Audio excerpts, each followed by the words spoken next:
श्री हरिवंश महाराज जी, कोटि कोटि नमन। महाराज जी, भगवान की भक्ति करते हैं तो बहुत ही अच्छे भाव प्रकट होते हैं और आंखों से आंसू भी आने लगते हैं, मन बहुत रोता है। भक्ति करते करते सभी बुरी आदतें छूट गई, जैसे मदिरा, सिगरेट, अंडा सब छूट गया, पर इस शरीर से वासना खत्म नहीं हो रही, जिससे बहुत हाँ, मुझे कष्ट होता है ये और भक्ति बहुत में बाधा आती ये है। बहुत ऊंचे तक जाती है। जो काम वासना है ना, ये छोटी मोटी हस्ती नहीं है, बहुत बड़ा शत्रु है। ये बहुत ऊंचाई तक रहता है, बहुत वर्षों तक रहता है। जब तक भगवान का साक्षात्कार ना हो जाए तब तक ये रहता है। मतलब बहुत अच्छी साधना 20-50 वर्ष होने पर भी ये नष्ट नहीं होता, सूक्ष्म रहता है, तरंग की तरह। पर भगवान का दर्शन होते ही ये खत्म हो जाता है। जब तक दर्शन नहीं होता तब तक विश्वास न करे।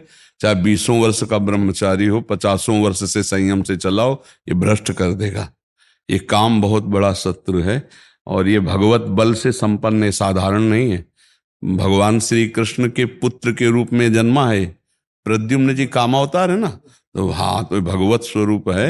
ये काम तब तक रहता है, बस सावधान रहना इससे। ये कोई छोटी मोटी हस्ती नहीं कि साल 2 साल भक्ति करो और ये भाग जाएगा। ले पास ही रहेगा आपके, और जब तक भगवत साक्षात्कार नहीं होगा तब तक ये बना रहेगा। इसलिए डरना नहीं, ये आपको भ्रष्ट नहीं करेगा, ये आपको सहयोग करेगा। ये डरा डरा के आपको भगवान की शरण में पहुंचाएगा। जैसे छोटा बच्चा घर के बाहर खेल रहा हो, पर कोई भय आ जाए तो माँ की तरफ दौड़ता है ना, ऐसे भक्त का एक आश्रय तो भगवान रहते हैं। जब कामादि विकार सताएं तो भगवान को पुकारो, हे प्रभु हमारी रक्षा करो। और जहां तक हो सके शास्त्र आज्ञा में रहोगे तो कभी भ्रष्ट नहीं होगे। जैसे किसी माता बहन का किसी भी तरह से एकांत में जिससे हमारा भाव बिगड़ चुका है उससे, या जिससे भाव हमारा बिगड़ सकता है, ऐसे चांस न दिए जाए, फिर भगवान रक्षा नहीं करेंगे। ये भी बात ध्यान रखना। जैसे हमारा जिससे भाव बिगड़ चुका है, हमारा संबंध पहले गलत रहा है, और उससे हमारा एकांतिक मिलन हो जाए तो हमारा गलत क्रिया हो जाएगी। या हमें लगता है कि इससे भाव संबंध बिगड़ सकता है, तो अपने आप कड़ुआ स्वभाव रखकर दूरी हटाओ, दूरी बनाओ। संगम त्यजेत मिथुन व्रतिनाम मुमुक्षु सर्वात्मना न विसृजेत बहिरिंद्रियाणि। माया भेजेगी आपके पास। जब कोई भगवत प्राप्ति का लक्ष्य करेगा, चाहे स्त्री हो या पुरुष, माया इन्हीं दोषों के द्वारा उसे भ्रष्ट करने के लिए उसकी व्यवस्था पुष्ट करती है। लाखों में कोई एक ऐसा जो ये बात कि मुझे परमानंद प्रभु चाहिए, ना कि अब भोग, बहुत भोग लिया और बहुत देखा, ऐ मन अब नहीं गलत करेंगे, ऐसे जीता जाता है। तो धीरे धीरे धीरे धीरे संयोग न बनने पावे, क्रिया न बनने पावे। अब मान लो आप गृहस्थ में हो, पत्नी ही होगी, धर्म पूर्वक पत्नी से यदि सहवास करो तो पाप नहीं माना जाएगा। कभी ऐसी विकलता है, आप नहीं सह पा रहे, तो भगवान को नमस्कार करके धर्म पूर्वक गृहस्थ में हो। लेकिन पराई माता बहन का अवसर भी आवे तो भी नहीं, तो भी ये बस ये कि आप हम प्राण त्याग सकते, लेकिन हम गलत आचरण नहीं कर सकते। अब ये बहुत बार प्रभु ऐसा हुआ, हाँ, पर मुझे ऐसा अंदर से आवाज आया, नहीं भगवान परीक्षा ले रहा है। हाँ, यही बात रखना चाहिए, यही बात। अलग अलग तरह से लालच दे रहा है कि ये करेगा या नहीं करेगा, देखता हूं मैं। हाँ, तो उस समय भगवान की यही बात अगर दिमाग में रखोगे कि मेरी परीक्षा हो रही, तो आप पास हो जाओगे, फेल नहीं होगा। अगर आपने ये सोचा कि यार बढ़िया जुगाड़ बन गया है, खान पान व्यवस्था, जो भी भोग सामग्री, भगवान तो मिल ही जाएंगे, चलो इसे भोग लेते, बस फिर गया, फिर मिट्टिया मिट हो। फिर बाद में जानते हो क्या ग्लानि कराएगा यही मन, यार अब तो भ्रष्ट ही हो गया, अब तो भगवान तो मिलना है नहीं, तो यार जितना है फिर मौज लो, मस्ती लो, ऐसे ऐसे मन सिखाता है। बड़ी मुश्किल से मिले हैं। हाँ, अब नहीं, हाँ, आंखें खुल गई अब। हाँ, नहीं, बहुत धन्यवाद है, आप अच्छे मार्ग के सभी चीजें छूट गई धीरे धीरे करके। ये रह गई थी, 8-10 महीना हो गया है। बहुत भगवान से विनती करता हूँ, प्रार्थना करता हूँ, चले जाए चले जाए चले जाए। बट अभी थोड़े टाइम पहले पत्नी भी खूब रो रही थी, नहीं मुझे वृंदावन धाम चलो, धाम चलो। क्या मालूम राधा रानी ने सुन ली, इधर का प्लान बना लिया, आ गए, आपके दर्शन भी हो गए, सब हो गए। बस ये बात ध्यान रखना कि इस मार्ग में चलने वाले को गिराने के लिए माया प्रश्न रखती है सामने। छमाही सालाना स्कूल में भी प्रश्न होते हैं, तो कभी भी हो सकता है अपना। तो ये ध्यान रखना, धर्म पूर्वक चलना, अब गलत मत चलना। अब लो नशानी, अब ना, अब तक जो हुआ नहीं अब समझ में आता है धीरे धीरे धीरे धीरे। नहीं, और सत्संग रोज सुनते रहना, और नाम जप करते रहना। तो सत्संग और नाम जप ये तुम्हें गिरने नहीं देगा। ये तुम्हारे सत्संग सुनो ना, तो जैसे रोज तलवार को पैनी करो, ऐसे ज्ञान की तलवार पैनी होती रोज। साधन को हरि भजन है, कै सत्संग सहाय। अगर संत महापुरुषों के वचन सुनते रहें और नाम जप करते रहें तो हम फिर गिरेंगे नहीं, बस चलें वैसे ही जैसे संत जन कह रहे हैं। जहां लग रहा है कि यहां गिर सकते हैं, वहां संयोग ही ना बैठने दे, दूरी बना के रखे।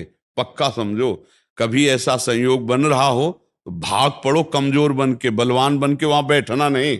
बैठ गए तो गए, देर नहीं लगती, है बहुत बलवान है। और अगर कमजोर बन के भाग गए तो बच गए। इसमें भागना ही है, उससे लड़ नहीं सकता कोई। एक बार भगवान व्यास देव जी ने एक श्लोक लिखा कि बलवान इंद्रिय ग्रामो विद्वानमपि कर्षति। इंद्रियां बड़ी बलवान है जो बड़े बड़े विद्वानों को भी खींचकर भ्रष्ट कर देती है।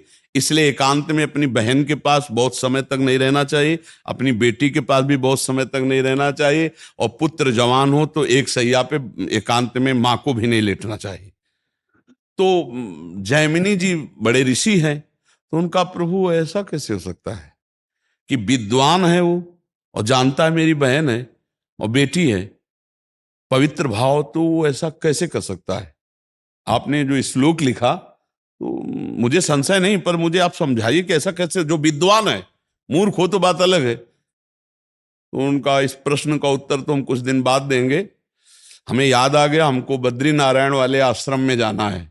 अब ये उत्तर है उनके प्रश्न का। तो 10-15 दिन तुम संभालो आश्रम, सैकड़ों ब्रह्म ऋषि विद्यार्थी जन है। 15 दिन बाद हम आ जाएंगे, फिर आपके इस प्रश्न का उत्तर देंगे, ठीक है?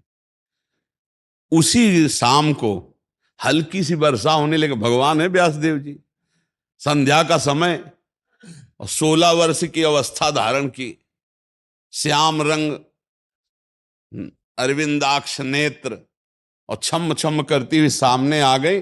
और गंगा स्नान करके सब ऋषि जन ऐसे जा रहे थे, सब ऐसे। तो जयमिनी जी के पास आई और कहा, भगवान रात्रि का समय आने वाला है, बड़ा भयावह है, मैं अपना घर भूल गई हूं, आज रात्रि अपने आश्रम में आप जगह दे देंगे क्या? उनका नहीं, गुरुदेव बाहर गए हुए हैं और सख्त आदेश है, ब्रह्मचारियों का स्थान है, या स्त्री प्रवेश निषेध। प्रभु स्त्री की बात नहीं है, मैं आपकी शरण में हूं, मेरी जान का खतरा है, मैं अकेली हूं जंगल में। और शरणागत के लिए तुम्हारे गुरुजी ने समझाया कि शरणागत की रक्षा करनी चाहिए। अब गुरुजी हैं, उनको कौन काट सकता है?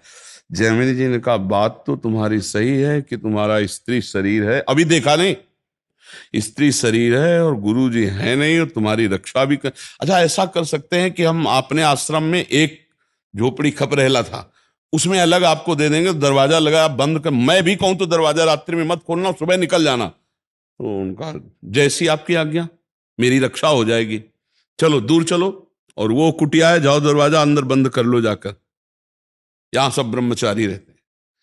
अब जाके जो संध्या वंदन करके ध्यानस्थ हुए, फिर दिमाग में आया कि हमने पूछा नहीं कि तुम रात्रि में अकेले कैसे फंस गई, आखिरकार हो कौन, कहां से आई हो, तुम्हारा ब्याह हुआ है कि नहीं हुआ है, विविध प्रकार का उसी का चिंतन होने लगा। तो ध्यायतो विषयान पुंसात संगास्तेषु उपजायते, संगात संजायते कामः, कामात् क्रोधो विजायते, क्रोधात् भवति सम्मोहा, सम्मोहा स्मृति विभ्रमा, स्मृति भ्रंशात् बुद्धिनाशो, बुद्धिनाशात् प्रणश। पहला रोग शुरू हो गया, ध्यान।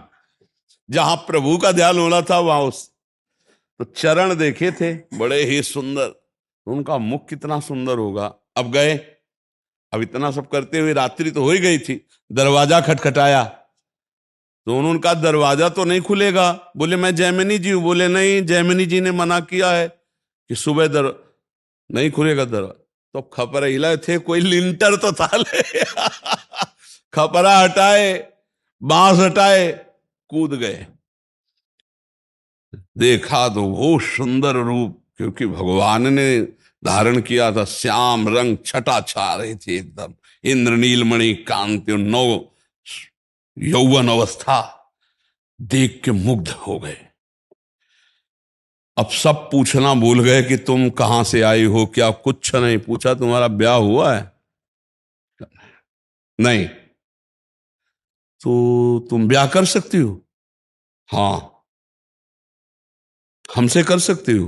बोले आप जैसा ऋषि मिले तो फिर क्या कहना, ब्याह तो कर ही लेगी। तो उनका फिर ब्याह कर लो हमसे।